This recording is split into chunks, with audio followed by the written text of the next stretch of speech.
Hello，我是 K 狗。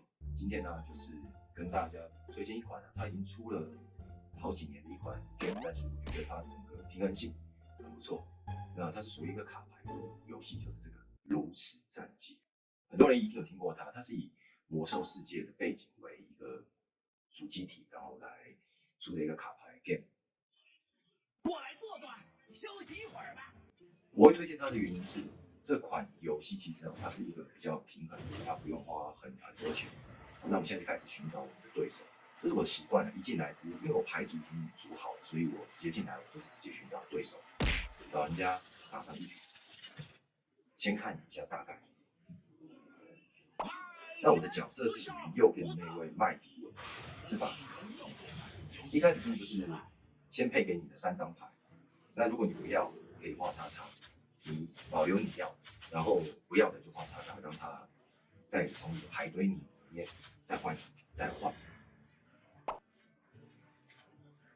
那卡牌左上角的那个意思就是这张卡牌你要打出去需要的费用。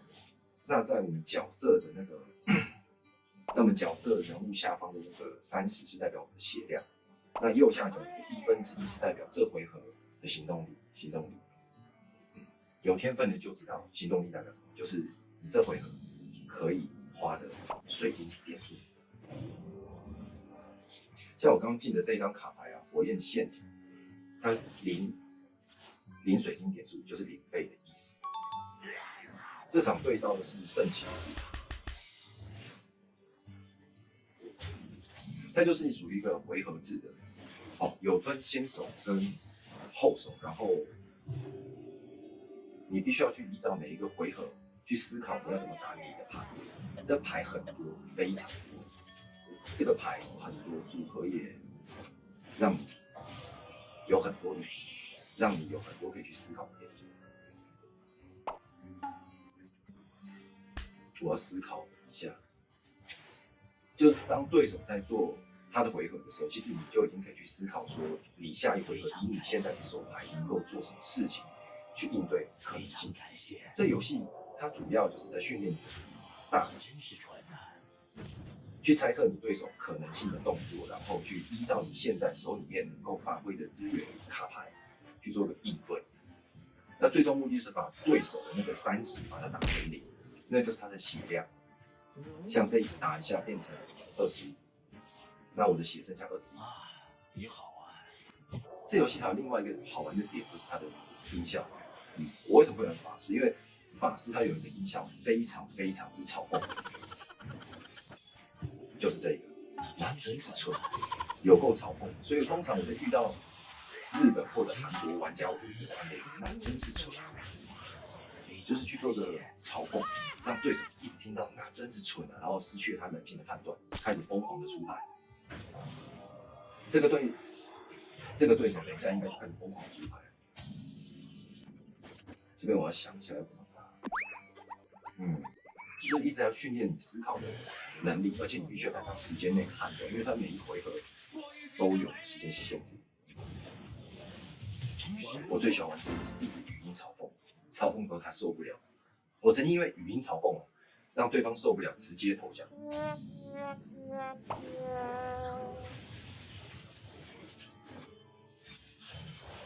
哦，酷！我想一下。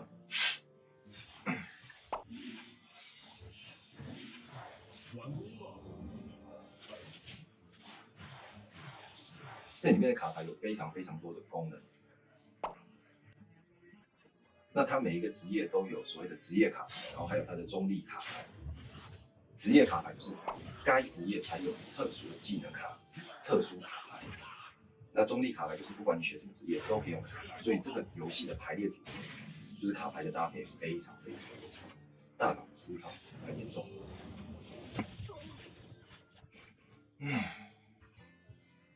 猜猜看他会出什么牌嘞？他现在有9个行动力，9水晶。他用出牌就倒了一半了。猜到了，我用3点行动力抵抗了他8点的法术。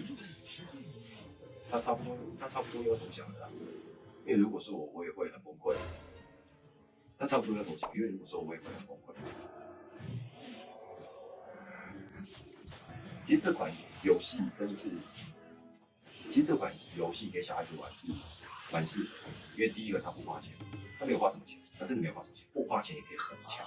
我比较推荐的就是所谓的用脑，然后你不用花什么钱，就不用一直出资啊，什么 VIP 啊，它的胜负点是在于说你有没有用你的大脑。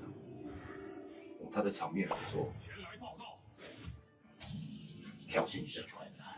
其实我早就有应变方案，因为我手中有一张，左边数过来，第3张10费的那个神奇的，这张牌真的很神奇。等一下你们看就知道。先演一下戏，假装我没有牌可以丢，这是这个游戏的乐趣之一。对方可能觉得我死定了，这个时候丢，他会更崩溃。这个一个心理战的游戏，变身之后的语音档又更不同。这游戏的乐趣其实语音档是蛮大的，我猜他应该会投降。我要去奔了！穷奴之梦，应该要投降，差不多了。他手中卡牌剩2张，我还有这么多张，这整个就是一个很，他只能挨打。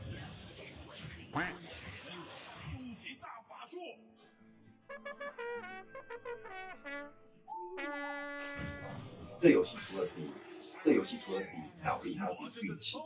在这之前，还要比你的准备，就是你要去拼好你的卡牌组。因为卡牌那么多，你必须要去选择说你想要玩怎样的卡牌，怎么样搭配。哦，快结束了，他崩溃了啦，他崩溃定了，手中没有牌。然后这就是一个打一场，差不多快的话，我遇过最快的10秒就赢，因为对方投降，一开始就投降，慢一点可能10几分钟、20分钟。那这就是我目前的阶级，不高啊，很多人都已经打上去了，打到什么传说啊。那这游戏的牌组哦，就像我刚刚讲的有很多，那它有分对战模式、单人模式、旅店大乱斗，还有其他模式。那这个金币右上角的金币是我存的，不是用钱花来买的，就靠这边解任务，每一天会有一个任务，解完他会送你。所以说小孩子如果在玩的话，他可以靠这个每一天解任务去获得金币，然后呢，右边有个开卡包，我目前这边是空的，因为我还没有去买卡包，就是可以抽卡片。那卡包就在商店里面，它除了用钱买之外，它可以用你每天存的金币，它可以用你每天存的金币去买。先买，一般来讲我的习惯是存着，可能等到2000再一次买了。今天拍影片嘛，那就先买个3包，打开看看，让大家觉得说这个开卡的感觉，就是把卡包丢到右边这边，它就自己打开。哇哦！紫色是代表很难抽得到，金色是代表非常难抽得到。这游戏最高级的卡牌就是金色，运气还蛮好。一般来讲要抽很多次才会有这种金色的卡牌，传说卡牌。那再来的话，金色是最高级，再来是紫色，再来是蓝色，然后再来是银色，然后普通卡牌5种阶级，再开1包。像这个就是蓝色宝石蓝卡，这也是蓝卡，这就是一般的，还蛮有趣的、啊，就是其实你不用花什么钱，你可以就是靠着解任务的金币，然后去买免费的卡包来抽，因为很多人在享受的，其实有大概1半的人都在享受抽卡的乐趣，因为你不知道他会打开什么，对吧？我以前也是抽卡狂，天天抽。很久以前，那我的牌库里面就有，你可以准备你自己的牌啊，自己的牌组这样子、啊。职业有很多种，上面每一个都是职业，总共6加4，目前10种职业加右下角那个都是牙齿的，那个是中立牌组，就是你每一个职业都可以用的牌。那右边这边你可以自己去组你喜欢的牌组，那你就可以像我刚刚一开始那样子，当你组好了，直接进来就开打。